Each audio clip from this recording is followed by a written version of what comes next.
I'm back with Andrew from Audio Grade and Giancarlo from the Speaker Shack. And this week we'll be discussing speakers and their placements. So, first question, what are the main types of speakers and how do they differ in terms of sound and application? Right. Okay. Main types of speakers we have two. We have passive and active. Passive are generally used when you are using an amplifier. Active used basically they have they're self-powered, so they have amplifiers in the actual speakers themselves. So you just need a preamp.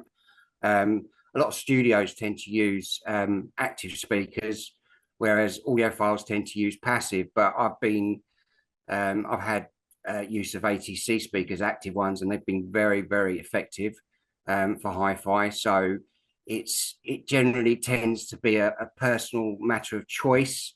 If you don't want less boxes in your living room, then active is the perfect basically one to go for, because you're cutting out them amplifiers, and sometimes obviously you could have mono amplifiers, one in each speaker.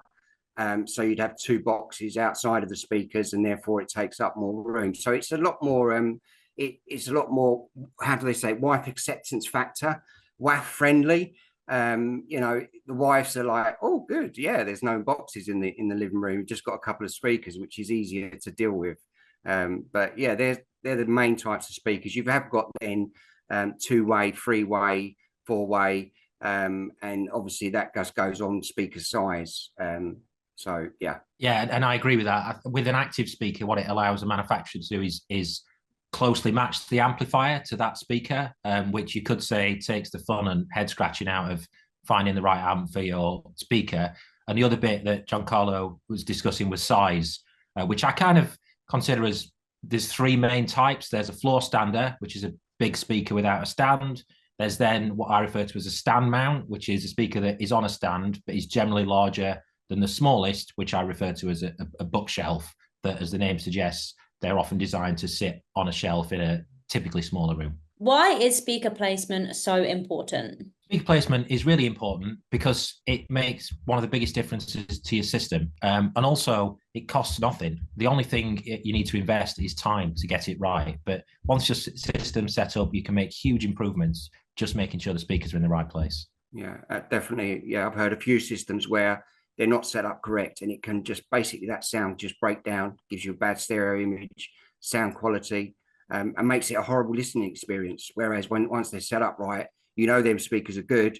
Once they're set up right, it will sound brilliant. What is the role of a subwoofer in a hi-fi system and how should it be integrated with other speakers? So subwoofer is there mainly to deliver more low frequencies. That's what it does. That's its speciality. They're often brought into hi-fi systems in big rooms. I've got a relatively large listening room here with lots of flat surfaces, and getting the right low frequency response can be a bit of a challenge. So adding a sub to a system just adds that extra bass. Integrating them, that's the challenge, because you don't want them to overwhelm your main loudspeakers, which will be typically stereo. Then it needs to complement them. So setting that sub up to make sure that where it comes in and where it rolls off and hands over to the loudspeaker needs to be accurate. Typically, you'll get some settings that allow you to do that. Often they're designed to be placed in corners. They fire across the longest axis. But I've also heard really good results with two subwoofers, having them in a stereo configuration, which a lot of hi-fi fans are now embracing. So I think a sub comes down to how you like your music, if you like lots of bass, but also your room. Some rooms work with them really well. Some rooms, perhaps it's a bit of overkill. Yeah, I find that when connecting a subwoofer up, it goes best with high level, whereas low level inputs generally tend to they're a little bit more tricky to integrate. High level, say like a rail sub, is much easier coming off the high level speaker terminals. You can dial it in a lot easier. I've got a rail, and I find that they are the easier way to do it. I've had home theater systems and hi-fi setups where I've got two subs, and they tend to balance out more evenly across the frequency range. Where you're the low frequency range, you you tend to get room nodes not cancelling out or cancelling out each other. So yeah, it's worth sometimes using two to give a good balance.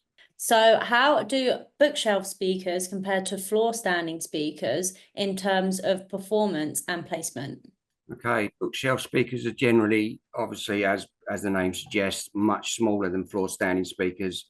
They're easier to place. You can either put them on bookshelves or you can put them on small stands. Generally, the bass output from a smaller bookshelf speaker is not. It doesn't produce enough. It doesn't produce that much energy as like a floor stander would. Therefore, it's much easier to not get any room effects, like, but too much bass. Generally, in a smaller room, a bookshelf type of speaker would be ideal. If you put a floor stander in a small room, you're going to tend to probably get bass boom, and it just makes it difficult to try and integrate for a good sound. So what are the basic principles of speaker placement for achieving the best sound? So there are a few basic principles you can follow for setting up your speakers. I'd then advise lots of fine tuning to get the optimal position. But the main principles are working out where your listening position is and working out where the loudspeakers, if you're using two in a stereo, will be. And that sort of creates a triangle. What you don't want is you to be sat closer to the speaker than the speakers are to themselves. Equidistant works. I'm typically a bit further away from my speakers. You want the tweeter at ear level. My rule of thumb is I'll measure the tweeter from the ground, and then I'll want to be sat at least 2.5 times that distance away from that tweeter. Then there's other things such as what we call towing the speakers in. So rather than firing straight ahead, you'll angle them slightly towards your ears. Sometimes that can make the focus a bit sharper, but with some speakers, you might find they sound a bit too bright. And if so, you might want to turn them out slightly. So the point where they would cross over is slightly behind you. Other brands like Darley, for example, advise just having their speakers fire straight ahead rather than angled towards you. The other bit to consider is how close they are to a rear wall, particularly with what we call rear ported. So if there's a bass port on the back, because the closer they are, the more that will emphasize the bass, but you might also then start hearing it boom slightly. So positioning them further into the room will help offset that. And that's where you get into the real fine tuning to get your optimum sound. But I do think placing speakers in the right position is probably one of the most important bits of setting up your hi-fi. Yeah, they are. So speakers are very and room dependent. It's a personal thing that you set up, and your ears tell you what's good and not. So yeah, it is very personal.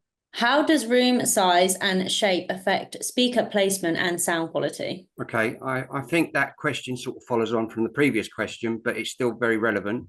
Room size, obviously, the bigger the room, it needs more energy to fill that room.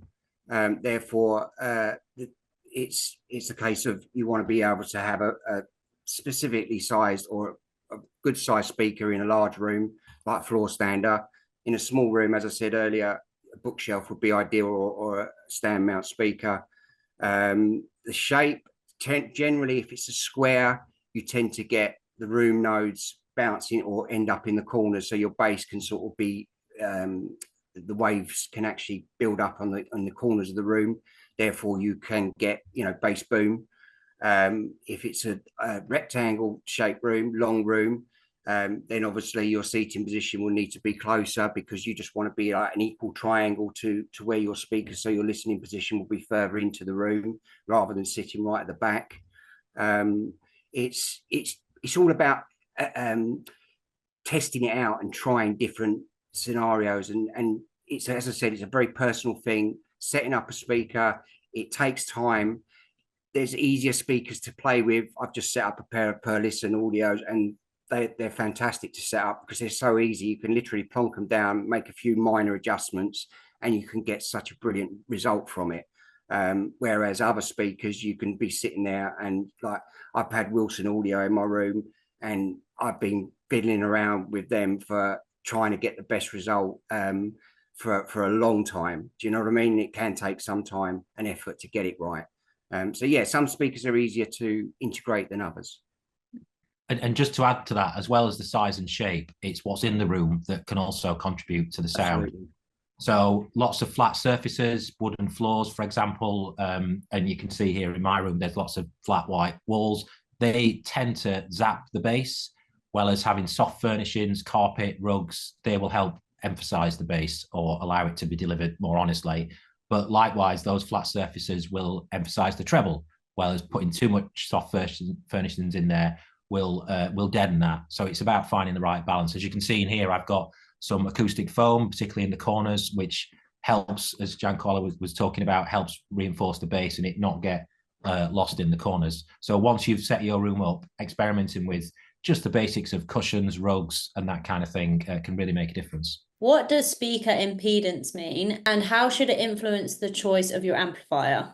So speakers are generally published with two measurements. You have impedance or resistance, and that will usually be in ohms, and it's generally within a 4 to 8 ohm range.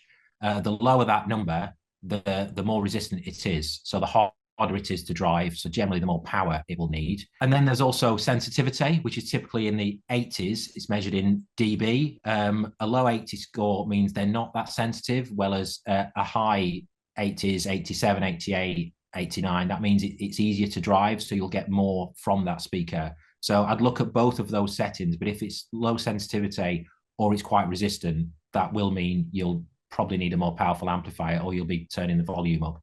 Some amplifiers, particularly valve amps, will have different outputs on them or different settings, so you can tailor it for 4 or 8 ohm loudspeakers to make sure it's matched optimally.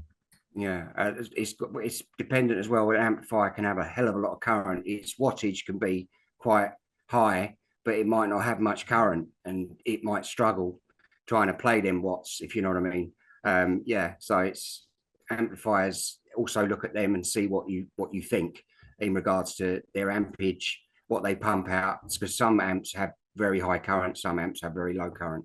Can you mix and match speakers from different brands in a single setup, or should they all be uniform?